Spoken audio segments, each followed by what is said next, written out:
Welcome back to the Mad Genius Thesis. You know, we always get these fascinating questions from listeners, and one that keeps coming up is, well, is there really a link between what we traditionally call mental illness and creativity? Yeah, it's one of those questions that just keeps swirling around, right? Yeah. Because we tend to see creativity as this like really positive thing, almost magical, and then mental illness has, often had this very negative connotation, but it makes you wonder if they are in a way connected. Well, today we're going to deep dive into a book that tackles this head-on, Thomas Armstrong's The Power of Neurodiversity. And he actually starts with a story about a woman, Gloria Lenhoff, who by standard IQ tests scored really low. But, and here's the kicker, she could sing opera in 25 different languages. 25. Yeah, including Chinese. Wow. That definitely makes you question, how we define intelligence. That's exactly Armstrong's point, using her story to kind of shake things up. Like, what if we're being way too narrow with what we consider smart? What if we're missing this whole range of human potential because we're so focused on fitting everyone into the same mold? Right. Like a one-size-fits-all approach to, I guess, brilliance or talent. And that's where his whole idea of neurodiversity comes in. Basically, he's saying that things like ADHD, autism, dyslexia, even schizophrenia, they're not just deficits. They're variations in how the brain is wired. And I think it's important to say he's not trying to romanticize these conditions, right? He absolutely acknowledges the challenges, the struggles people face. It's more about how do we shift our perspective? Can we see the potential alongside those challenges? Yeah, seeing the whole picture, not just the label. And to guide us through this whole idea, he sets out these 8 core principles of neurodiversity. I'm telling you, these are fascinating. The first one really made me rethink how I picture the brain. Oh, yeah, the one about the brain as an ecosystem, right? It's not a machine. Right. We always talk about the brain processing information like it's a computer. Right. But Armstrong is like, nope, it's way more dynamic, interconnected. More like a rainforest than a circuit board. Exactly. It's constantly adapting, changing, reacting to its environment in all these intricate ways. And, because it is like an ecosystem, if something changes in one part of the system, it can ripple out and affect everything. That helps explain why people with neurodiversity might have such a wide range of strengths and challenges. Yeah, it's all about this delicate balance. And he says this ecosystem, it's capable of some pretty incredible transformations. He gives this example of Christina Sandhaus, a student who had to have half her brain removed. Half her brain? Wow. Yeah, because of encephalitis. And what happened? Get this? She graduated high school with honors, even went to college. Her brain, the part that was left, adapted, took over the functions that were lost. That is amazing. Really makes you think about the potential the brain has to, to rewire itself. Right, what it's actually capable of. And this actually leads into his second principle, which is, it's about adapting your brain to the environment, basically figuring out how to navigate the world and come up with strategies for your own challenges. But then, and this is where it gets cool, he adds this whole other layer with his third principle. It's not just about you adapting to the world. It's also about changing the world to fit your brain. He calls it niche construction. Now that is interesting. So instead of just trying to squeeze yourself into the mold, you're actually shaping the mold to fit you. Exactly. Think about beavers building a dam. They're not just surviving in whatever habitat they find. They're changing it to make it work for them. Okay, I see that. So for us, what would that look like? Well, it could be anything from, choosing a job that really plays to your strengths to using technology to overcome some challenges or, even just making sure you're surrounded by supportive people. It's about finding that sweet spot where your brain can really thrive. It makes total sense. If the world isn't built for you, why not, build a world that is? Right. And that kind of ties into his fourth principle, which is that human diversity, and that includes neurodiversity. It's a natural and valuable form of biodiversity. It's not a glitch. It's a feature. It's what makes us adaptable, resilient as a species. So instead of trying to make everyone the same, like a cookie cutter, we should be, celebrating the strengths that come with different ways of thinking. Exactly. And this next principle, I think, might be a little controversial. Armstrong says that whether someone is considered disabled or gifted, it really depends on when and where they were born. It really shows you how much culture influences how we see neurodiversity, right? Yeah. What might be a disability in one culture could be a huge asset in another. Think about like ADHD, all that energy, the constant movement. Imagine that in a hunter-gatherer society where being alert and quick on your feet was literally essential for survival. What we call a disorder now, well, back then it could have been a superpower. It's a good point. Maybe what we see as a problem is just the wrong tool for the job. And that leads right into his sixth principle, which is kind of mind-blowing. Mm. We might be too quick to judge what's a deficit and what's a strength when it comes to mental conditions. Yeah, that one really makes you think, like, are we misunderstanding certain traits because we don't fully understand them or because our culture has certain biases?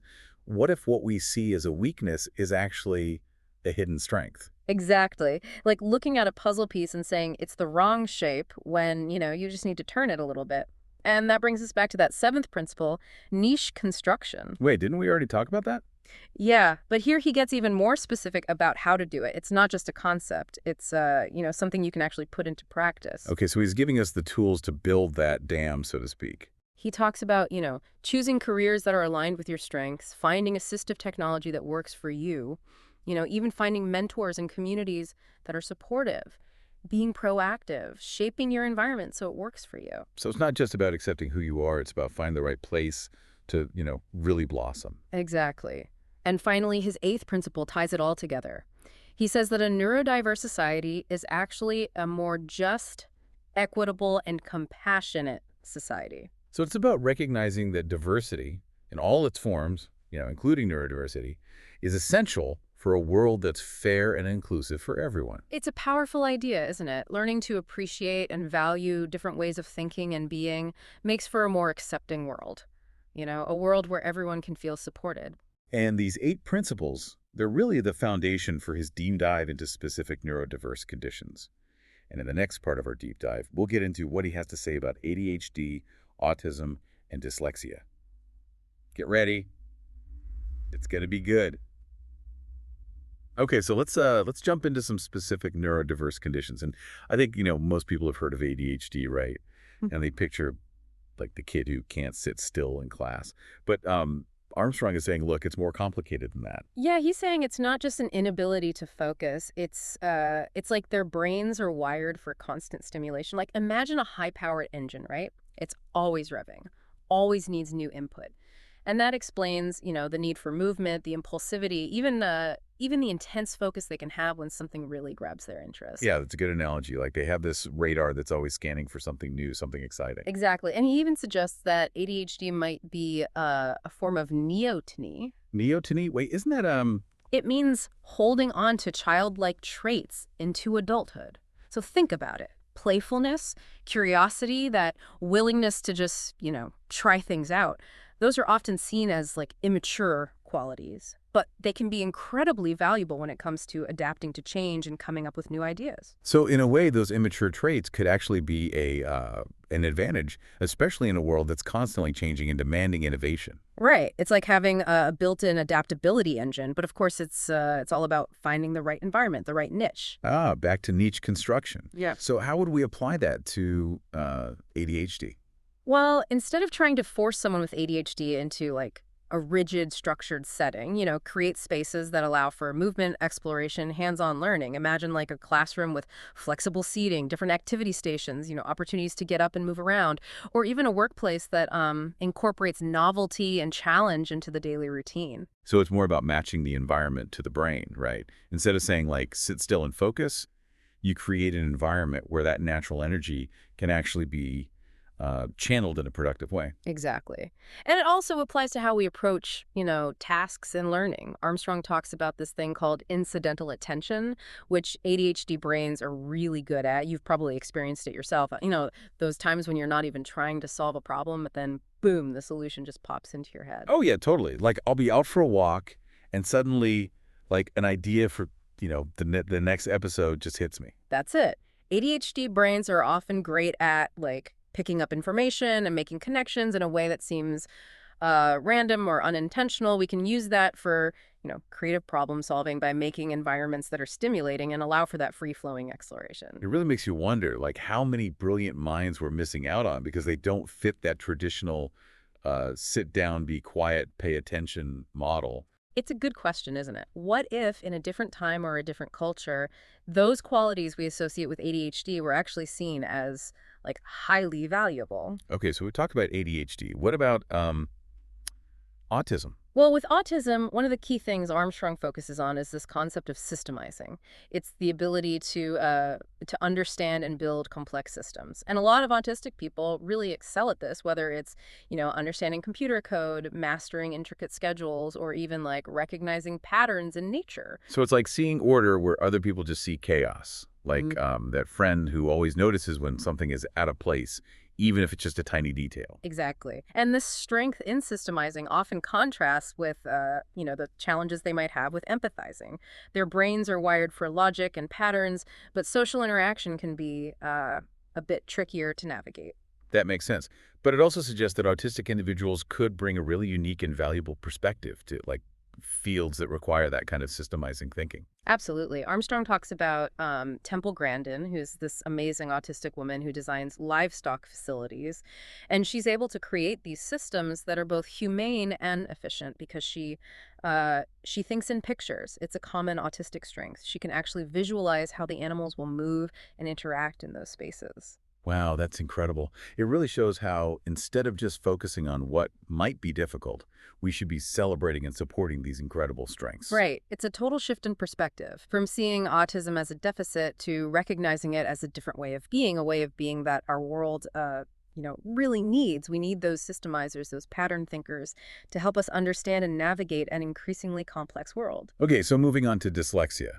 A lot of people just think of it as, a reading disability.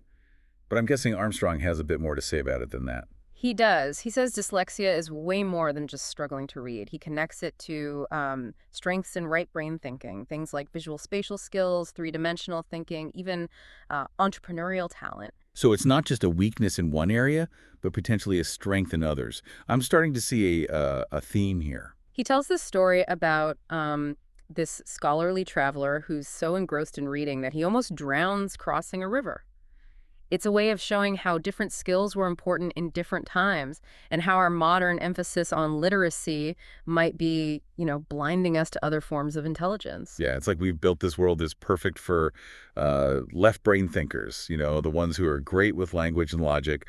But we've kind of forgotten about the people whose brains are wired for different strengths. And he points out that, a lot of famous dyslexics have succeeded in fields you wouldn't expect: writing, law, even the presidency. Think about people like Winston Churchill, Albert Einstein, John F. Kennedy. Dyslexia didn't stop them. So it's not a barrier to success, it's just a different path. And like with the other conditions, it's all about creating the right environment. Absolutely. Armstrong talks a lot about assistive technologies, things like text-to-speech software and audiobooks. Those tools can really help level the playing field and allow dyslexic individuals to access information in a way that works for their brains. It's about making a world where everyone has the tools they need to succeed, no matter how their brain is wired. And it's about recognizing that there's no one-size-fits-all approach to learning. We need diverse learning environments that nurture those unique gifts that dyslexic learners have, things like hands-on learning, visual aids, multi-sensory experiences. It makes you think about how much more we could accomplish as a society if we really embraced these different ways of thinking and learning. That's the power of neurodiversity, right? It's not just about tolerance or acceptance. It's about recognizing that our differences are what make us strong, adaptable, and capable of achieving incredible things. So we've covered ADHD, autism, and dyslexia. I'm really curious to hear what he has to say about mood disorders, anxiety disorders, intellectual disabilities, and schizophrenia. We'll get into all of those next, and I think you'll find his insights on those conditions just as thought-provoking. All right, welcome back to the Mad Genius Thesis. We're talking about neurodiversity and this idea that, conditions we often label as mental illness, maybe they actually have some hidden strengths. We've already covered ADHD, autism, and dyslexia. So now I think let's get into mood disorders. It's a topic that I think a lot of people just, don't really understand. Definitely. And, while these conditions can cause a lot of suffering, Armstrong is asking us to at least consider the possibility that there might be strengths hidden within them too, like depression, bipolar disorder. They're not just, purely pathological. He wants us to think about them from a wider perspective. That's a pretty bold statement, right? Especially considering how much pain these conditions can cause. He's not saying we should just ignore that suffering, is he? No, not at all. He acknowledges the challenges, definitely. But he suggests that for some people, those really intense emotional experiences can actually be like a fuel for creativity, for introspection, even for a deeper understanding of, what it means to be human. Think about like some of the greatest artists, writers, musicians. So many of them struggled with mood disorders, and yet they created these incredible works that really resonate with people. Right, like Vincent van Gogh, Sylvia Plath, Virginia Woolf.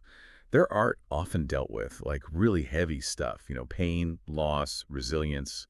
It's powerful. Exactly. Their sensitivity to emotion, even though it caused them pain, it also gave them this unique perspective that they were able to channel into their art. And it's not just, a Western thing either. Armstrong talks about how other cultures have completely different ways of looking at mood disorders. He mentions the Salish people of the Pacific Northwest, for example. They see depression as a sign of empathy, of being connected to the suffering of others. Wow, that's really interesting. It really shows how much culture influences how we understand mental health. Something that's a disorder in one culture could be, a source of wisdom in another. It's like that saying, one person's craziness is another person's reality. And that brings us back to niche construction, right? How can we create environments that really support people with mood disorders? Armstrong says it's crucial to provide stability, support, and opportunities for creative expression. So it's about finding healthy ways to deal with those intense emotions, right? Like writing, painting, music, even just spending time in nature, things that allow you to, process and express your emotions in a way that's safe and constructive. Exactly. And it's also about having those strong support networks, getting professional help when you need it, and developing coping mechanisms that work for you. It's not a one-size-fits-all solution. Okay, so let's switch gears a bit and talk about anxiety disorders. It seems like anxiety is like a default setting for so many people these days. It's true. We're constantly bombarded with information, stimulation, pressure. And yeah, chronic anxiety can be, really debilitating. But Armstrong actually suggests that some forms of anxiety might have, get this, evolutionary advantages. Wait, really? How could anxiety be beneficial? Well, think about it.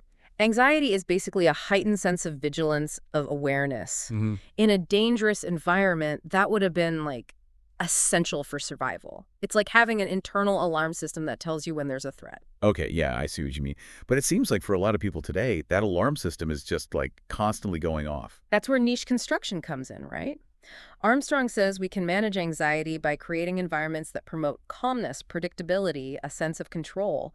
Things like mindfulness practices, exercise, spending time in nature, limiting exposure to stressful stuff. So recognizing those triggers, the things that set off the alarm system, and then finding ways to, create a sense of calm in the middle of all the chaos. Exactly. And it's about challenging those negative thoughts, learning coping mechanisms for those anxious feelings. It's about, learning to manage the alarm system instead of letting it manage you. All right, let's move on to intellectual disabilities. It's a category that, it often seems like it's defined by what people can't do rather than what they can do. You're right. It's very deficit focused. And Armstrong is challenging that by highlighting the strengths and abilities of people with intellectual disabilities. He argues that, intelligence is so much more than just an IQ score. Yeah, it's about broadening our definition of what it means to be smart. It's not just about, book smarts. It's about all those other kinds of intelligence that we often don't even recognize. He talks about the idea of multiple intelligences, right? Musical intelligence, spatial intelligence, interpersonal intelligence, kinesthetic intelligence. Someone might struggle with, traditional academic stuff, but be amazing at music or art or social interaction.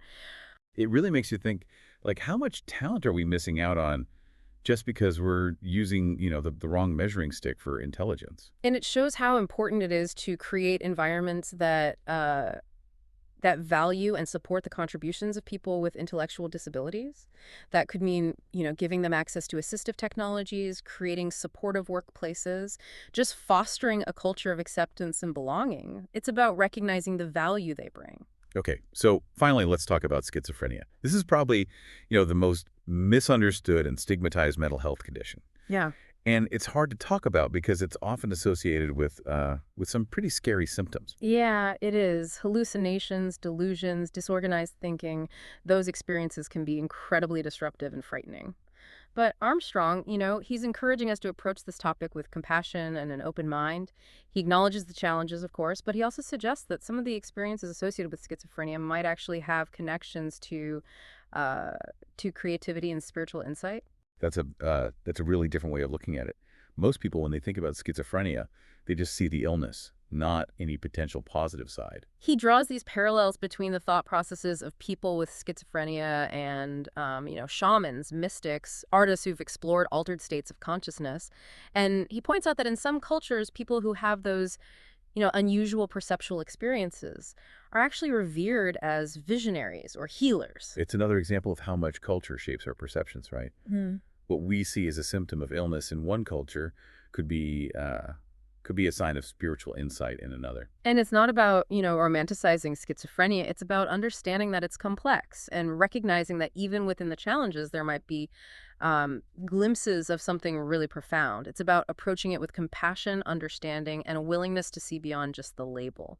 So as we wrap up this deep dive into the power of neurodiversity, what do you think is the main takeaway for our listeners? What do we hope they walk away with? I think Armstrong's book is really an invitation to rethink what we consider normal and to really embrace the incredible diversity of the human brain. It's about seeing beyond the labels, the diagnoses, and recognizing the unique strength and potential that each person has, regardless of their neurology. It's about moving away from that deficit-based model of mental health and toward a model that celebrates the full spectrum of human experience. Exactly. It's about creating a world where everyone has the opportunity to thrive and to contribute their unique gifts, a world that celebrates the beautiful mosaic of human minds. That's the power of neurodiversity. And that's a wrap on another episode of the Mad Genius Thesis. Thanks for joining us on this deep dive into neurodiversity. We'll see you next time.